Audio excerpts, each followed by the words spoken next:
Coach, why don't you just start off talking about the weekend and coming away with the 4-game sweep? Yeah, I mean, I think you start with the positive. On the positive end, you won 4 games, and the 4 that are on your schedule that you're trying to win. It's not easy to win doubleheaders, and our guys, even though it wasn't pretty from time to time, found a way to win 2 doubleheaders. So that was definitely a good way to finish. We had some rocky issues on the mound at times, offensively at times, defensively at times, but we found a way to win, and I think there's a lot to learn from those wins. Even though I think you learn a lot more from losses, but the way we kind of won some games, I think we had an opportunity to learn a lot. Talk a little bit about the number of young players making contributions early in their Cougar careers. Yeah, that's always fun. I mean, you want experienced players, but young players are fun too, because you first time you get to see them, they run around, they make mistakes, but they usually make mistakes because they're a little bit out of control. They're too aggressive, so I like that. But some young guys sticking out, especially on the offensive end. I think you start with Trek Stimp. Trek's just a good baseball player. I remember when we signed Trek, we just knew that he was going to just be a good baseball player. We didn't know what position he was going to play. We just knew he was going to play for 4 years, and he does a lot of things for us. He plays second. He plays center. He's got a little bit of juice for a little guy. He's going to steal bases. He just does all the little things, and he's tough. I mean, he's a really, really tough kid, and I don't mean that by just physically tough. He's mentally tough too. Things don't bother him, so that was really, really good to see. Nick Tanielu, another good player. Nick redshirted for us last year, so we've seen him a little bit more than Trek, obviously. So we saw him last spring do some really, really good things on a practice setting. So obviously he's off to a hot start. Another really, really tough guy. They're both very similar when it comes to their personalities, because Nick doesn't say much either. They're very, very mild-mannered guys, but they play really, really hard. And I think they play the game the right way. Most of the other guys that you're seeing, even though they're still young, they've been out there a little bit. P.J. Jones, obviously, behind the plate. We've seen him a lot last year, and he's off to a solid start defensively. He'll get the bat going a little bit.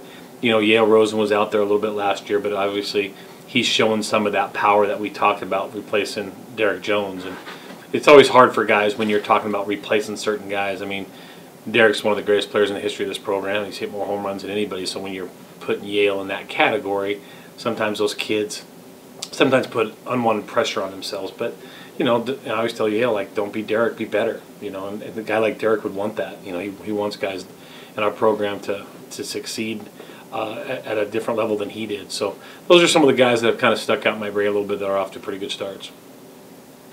Howie?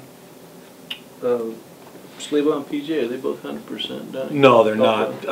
PJ's 100%. Even I guess he's cleared. I wouldn't even call PJ 100% Howie, just because he did have the surgery in the fall. I still think he'll get a little stronger, even though he's completely healthy to play. I think his arm will be back a little bit better within the next month or so. No pain, but no pain. Yeah. Slaybaugh has had a little bit of a rib cage deal. That's why we've really had him limited. But it's obviously seeing him play on Sunday game 2. He just brings such a dynamic to the field that no other catcher in the country does. I mean, he can really, really run and do some things that there's no other catcher that I've actually ever seen can do some of the things that he can athletically. So it's nice to have him back. So, but like I said, they're both cleared to play, but neither one of them, in my opinion, are 100%. Coach, with the game on Thursday, are you going to have some guys pitching a little bit short rest this week, or what? A little bit short rest, yeah. Pistorici, he'll go on Thursday. Tanner will go on Friday.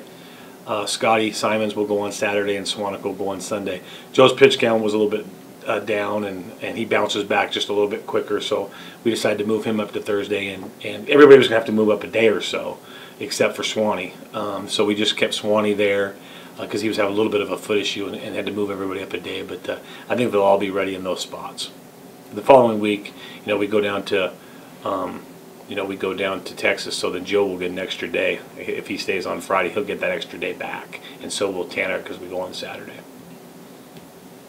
I haven't seen Jason throw. Is he mainly just throw fastballs when he comes in relief? No, he's throwing a fastball, he's throwing a breaking ball, he's throwing a changeup. He's plenty good on the mound. He's a really, really nice bonus for us to have, especially late in the game. We felt really good about our late in the game combination, which has kind of been a Camus, Monda, Leckenby, and those 3 guys have really done a nice job the first 2 weekends for us. Is he low 90s? Or? He's up to 90. Yeah, he does a lot of. When you watch Jason pitch, you'd think he's been pitching forever. I mean, he pitched early in his life. He'd never pitched in college since he'd been here, but he acts like he's done it 100 times. So, sometimes people are just gifted. And sometimes people do things easy, and Jason really makes pitching look easy. He didn't throw any in the Cape Cod League, did he? No, he didn't throw any until, it's funny, Winston and I were talking, really, the reason why he pitched is that, Derek Jones for 4 years kept saying he could pitch. We never put him out there, and I think Monda kind of brought that same thing up. Jones left, I should pitch now, and we said, well, put your arm where your mouth is, and he got on the mound, and we look forward to seeing him on the mound quite a bit the rest of the way. So, and I don't have the answer why he didn't pitch the first 2 years. I think it was just straight stupidity from our head coach.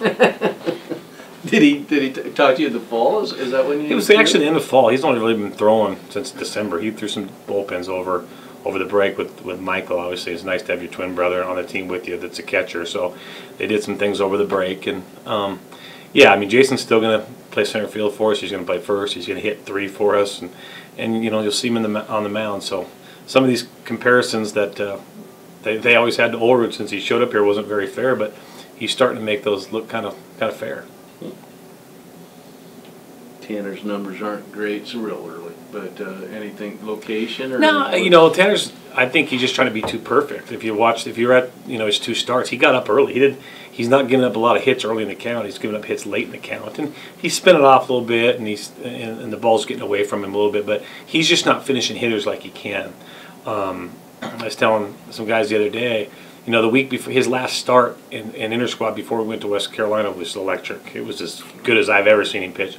And he hasn't done that yet in his first 2 weeks. But, when he does, we'll be excited to see that. And he will eventually. Good thing about Tanner is that, all week he's going to work. And that's fun to actually, to be honest with you, it's fun to watch a kid fail and then bust his tail all week to not allow that to happen again the following week. And he's one of those types of guys.